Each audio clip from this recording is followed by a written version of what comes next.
Hello friend, आप देख रहे हैं SC knowledge YouTube channel. Friend, आज मैं आपको इटाकोन एम जो L&T कंपनी का है, ये ऑटोमेटिक पावर फैक्टर कंट्रोलर है जिसको हम APFCP बोलते हैं। आज मैं इसके बारे में आपको जानकारी दूंगा कैसे हम इसके पैरामीटर सेट करते हैं और अपने कैपेसिटर को कैसे रन कराते हैं। फ्रेंड्स, उससे पहले मैं आपको इसकी की के बारे में बता देता हूँ। ये हमारी मैनुअल की रहती है, ये मोड वाले रहते हैं जिसमें हम अपने पैरामीटर वगैरह सेट करते हैं, और ये ऑटो और मैनुअल ऑटो के लिए रहती है। ये मैनुअल और ये ऑटो, ये अप डाउन की रहती है। फ्रेंड्स, सबसे पहले हमें इसको मैनुअल की को लगभग 5 सेकंड के लिए प्रेस करना पड़ेगा। ये हमारा मैनुअल हो गया। अब फिर हम जो मोड वाला बटन रहता है इसको प्रेस करेंगे 5 सेकंड के लिए, इसको प्रेस करेंगे।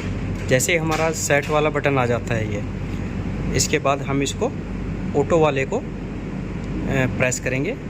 जैसे हम इसको कुछ देर के लिए प्रेस करेंगे तो हमारे फंक्शन ओपन हो जाएंगे। जैसे P1 हमारा दोस्तों सबसे पहला जो P1 का पैरामीटर रहता है फ्रेंड्स, जो हमारा P01 रहता है, ये हमारा रहता है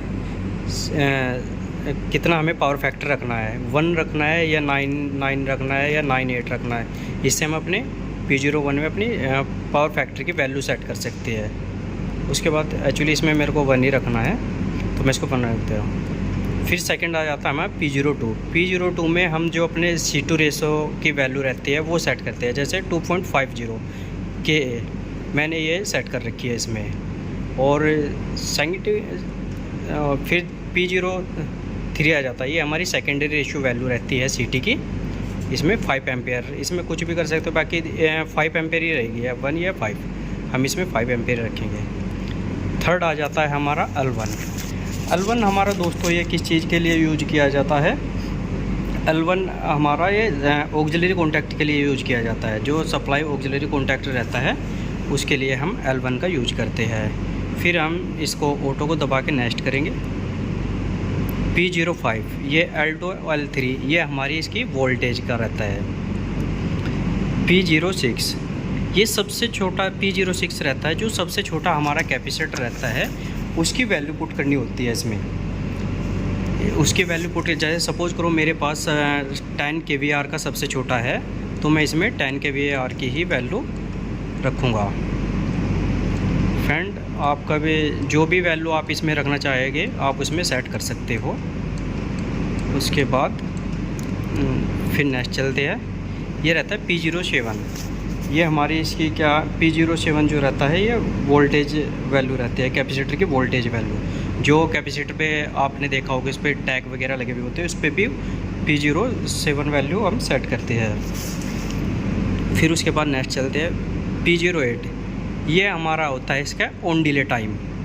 ये जिसे इसमें 60 कर रखा है, आप इसमें 20 भी कर सकते हैं, कुछ भी करते हैं अपने अकॉर्डिंग आप इसको अप डाउन कर सकते हैं। एक्चुअली मैंने इसमें 60 कर रखा है, जिससे हमारे कैपेसिटर क्योंकि बड़े है उसी वजह से मैंने धीरे धीरे से ऑन हो, तो ये मैंने वैल्यू इसकी ज़्यादा कर रखी है। फिर आ जाता है P09 हमारा जो रहता है सेकेंडरी वैल्यू रहता है, ये ऑफ डिले टाइम रहता है।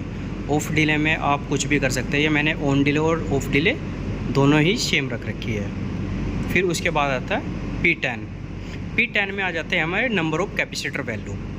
इसमें हमने आप ये देख रहे हो, इसमें हमारे कितने कैपेसिटर है। जैसे आप एंटर करते जाओगे वो हमारे कैपेसिटर ऑन होते चले जाएंगे। जैसे 5 है, 6 है, 7 है, 8 है, 9 है और 10 है, फिर 11 है।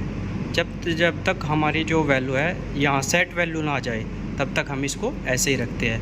उसके बाद फिर हम इसको ऑटो को 5 सेकंड के लिए प्रेस करेंगे। फिर हमारा जो है ये आगे देखो, आप देख सकते हो जो भी हमने वैल्यू इसमें सेट करी है वो आ गई है।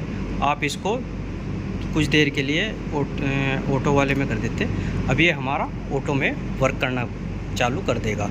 यहाँ से मैनुअल हो जाएगा, यहाँ से ऑटो, और मैंने ये अपना पूरा सिस्टम ऑटो में ही कर दिया है। Thank you.